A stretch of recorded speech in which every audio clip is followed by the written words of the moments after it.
नमस्कार। आज हम इतिहास के उन पन्नों को पलटने वाले हैं जहां जवाबों से ज्यादा सवाल हैं। चलिए उन अनसुलझी पहेलियों की दुनिया में चलते हैं जिन्हें आज तक कोई सुलझा नहीं पाया है। ये सवाल सच में सोचने पर मजबूर कर देता है ना। हमें लगता है कि हम मॉडर्न हैं, हम सब कुछ जानते हैं, लेकिन हमारा अतीत हजारों ऐसे रहस्यों से भरा हुआ है जो आज भी हमारी समझ से परे हैं। तो तैयार हो जाइए, हम दुनिया के 5 सबसे बड़े, सबसे उलझे हुए रहस्यों की पड़ताल करने वाले हैं। ये सिर्फ पहेलियां नहीं हैं, बल्कि ये वो सवाल हैं जो हमारे इतिहास की पूरी समझ को ही चुनौती देते हैं। हमारा सफर शुरू होता है पत्थरों से बने 2 ऐसे स्मारकों से जो हजारों साल से खामोश तो खड़े हैं, लेकिन अपने अंदर बहुत गहरे राज छिपाए हुए हैं। हमारा पहला रहस्य समुद्र की गहराइयों में छिपा है, जापान के तट के पास, और इसका नाम है योनागुनी स्मारक। और बताए सबसे हैरान करने वाली बात क्या है? इसकी उम्र लगभग 12,000 साल।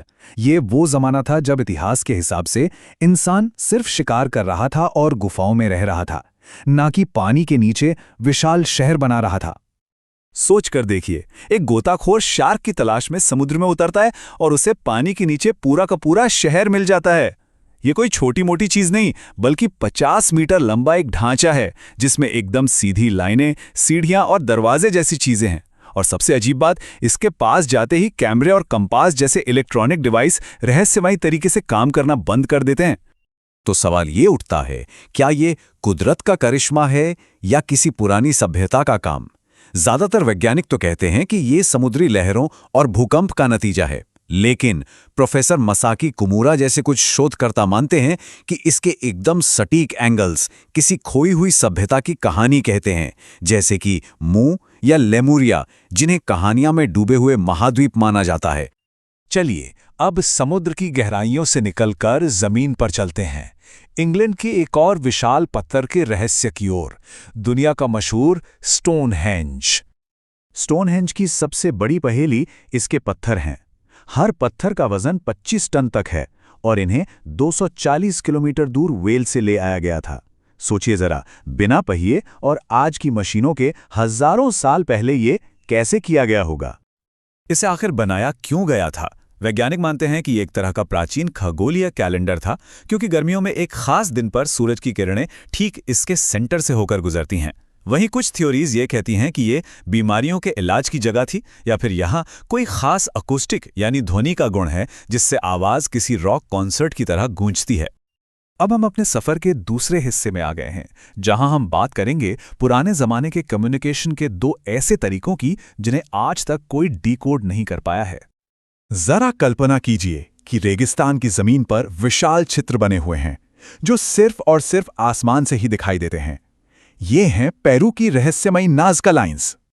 ये आकृतियां कितनी बड़ी हैं, इसका अंदाजा इस बात से लगाइए कि एक पक्षी की आकृति ही लगभग 300 मीटर तक फैली हुई है। 2000 साल पहले जब इंसान उड़ नहीं सकता था, तो उन्होंने ऐसे चित्र कैसे बनाए जो सिर्फ ऊपर से ही समझ आते हैं? आखिर इन्हें बनाया क्यों गया? एक थ्योरी कहती है कि ये सितारों को देखने वाला एक विशाल कैलेंडर था। दूसरी मानती है कि ये पानी के देवताओं को खुश करने के लिए बनाए गए धार्मिक रास्ते थे। और एक तीसरी, सबसे चर्चित थ्योरी, कि ये किसी दूसरी दुनिया से आने वाले अंतरिक्ष यानों के लिए रनवे थे। अच्छा, अब चित्रों से हटकर एक ऐसी पहेली की ओर बढ़ते हैं जो शब्दों में लिखी है लेकिन जिसे कोई पढ़ नहीं सकता। इसका नाम है वॉयनिच पांडुलिपि। ये 15वीं सदी की 240 पन्नों की एक किताब है जो एक ऐसी भाषा में लिखी है जिसे कोई नहीं समझता। इसमें ऐसे पौधों के चित्र हैं जो हमारी धरती पर मौजूद ही नहीं हैं। दुनिया के सबसे तेज दिमाग और सबसे पावरफुल एआई भी इस कोड के सामने हार मान चुके हैं। तो क्या ये एक धोखा है? शायद नहीं, क्योंकि कार्बन डेटिंग से पता चलता है कि ये किताब सच में 15वीं शताब्दी की ही है, या फिर ये किसी खोई हुई सभ्यता की भाषा है, या कीमिया और दवा से जुड़ा कोई गुप्त कोड। इसके लिखने का पैटर्न किसी असली भाषा जैसा लगता है, लेकिन इसका मतलब आज भी एक रहस्य है।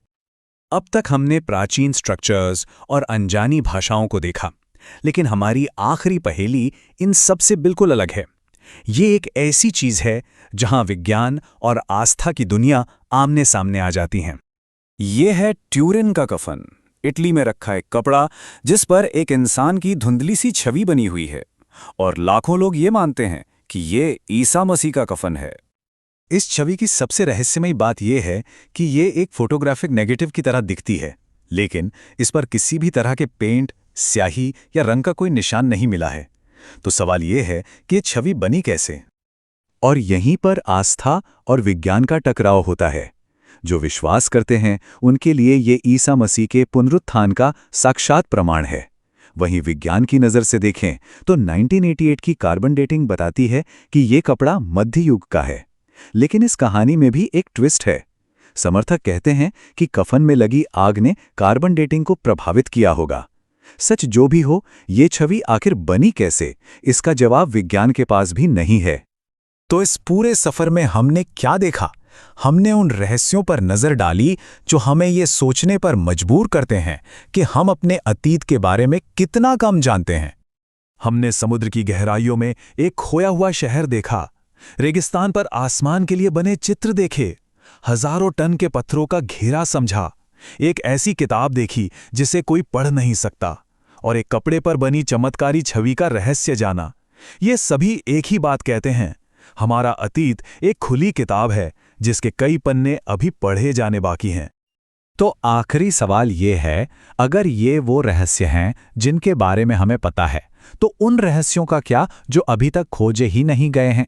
शायद इतिहास वो नहीं है जो हम किताबों में पढ़ते हैं, बल्कि वो है जो अभी भी अंधेरे में छिपा है, अपने खोजे जाने का इंतजार कर रहा है।